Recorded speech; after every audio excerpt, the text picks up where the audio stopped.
Halo teman-teman belajar, apa kabar? Senang ya rasanya hari ini bisa bertemu lagi dengan Kak Doni dalam pelajaran Bahasa Inggris. Kali ini Belajar Yuk akan mengajak teman-teman semua untuk belajar materi subjective and objective pronoun.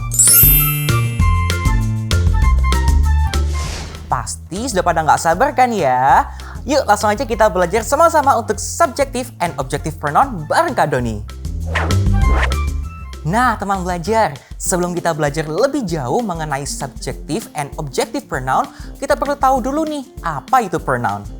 Pronouns atau dalam bahasa Indonesia adalah kata ganti, adalah kata yang digunakan untuk menggantikan kata orang dan benda dalam bahasa Inggris. Selain mengenal apa itu pronoun, kita juga perlu tahu nih, daftar atau list dari subjective and objective pronoun di samping ini. Oke, kita bahas satu-satu ya.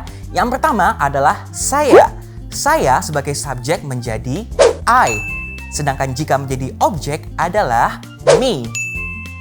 Berikutnya, kamu. Kamu baik sebagai subjek maupun objek adalah sama-sama you. Selanjutnya, kita atau kami jika menjadi subjek adalah we. Sedangkan pada objek menjadi us. Kata berikutnya adalah mereka. Sebagai subjek, mereka akan menjadi they, sedangkan pada objek akan menjadi them. Selanjutnya, dia dengan jenis kelamin perempuan sebagai subjek adalah she, sedangkan apabila menjadi objek adalah her. Nah, berikutnya yaitu dia dengan jenis kelamin laki-laki. Apabila menjadi subjek adalah he. Sedangkan bila menjadi objek adalah him. Dan yang terakhir adalah kata ganti benda, baik menjadi subjek ataupun objek, kata ganti benda adalah it. Oke, setelah mengenal daftar dari subjective and objective pronoun, perlu kalian ketahui nih, pronoun sendiri dibagi menjadi beberapa macam sesuai dengan fungsinya.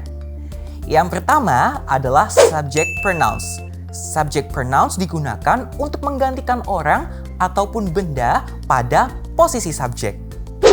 Seperti tabel di samping, kata ganti orang terdiri dari I, you, we, they, she, dan he. Sedangkan kata ganti benda adalah it. Nah, biar lebih jelas, Kak Doni kasih contoh ya. I know Andy. I sebagai subjek yang mengetahui Andi. Begitupun dengan kata ganti orang lain, misalnya you know Andy atau she knows Andy, dan seterusnya.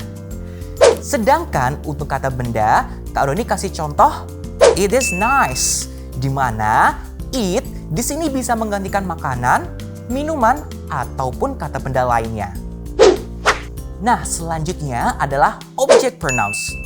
Object pronouns difungsikan untuk menggantikan orang ataupun benda pada posisi objek. Seperti tabel di samping, kata ganti orang terdiri dari me, you, us, them, her, dan him. Sedangkan kata ganti benda adalah it. Nah, kalau dikasih contoh ya, Andy calls me. Artinya Andy memanggil saya. Berarti me di sini menjadi objek.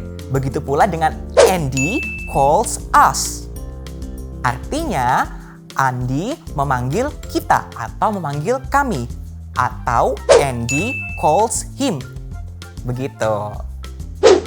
Sedangkan untuk kata benda, Kak Doni beri contoh yuk. Seperti ini.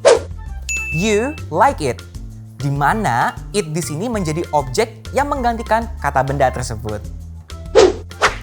Nah, teman belajar, tadi kita sudah belajar nih mengenai subjective and objective pronoun. Nah, sekarang coba yuk teman belajar berlatih menjawab pertanyaan di samping ini.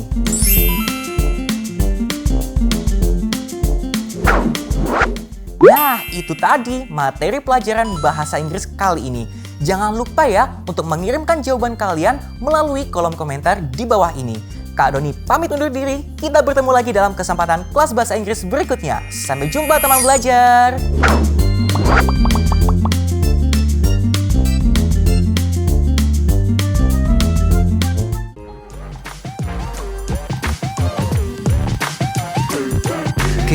KCTV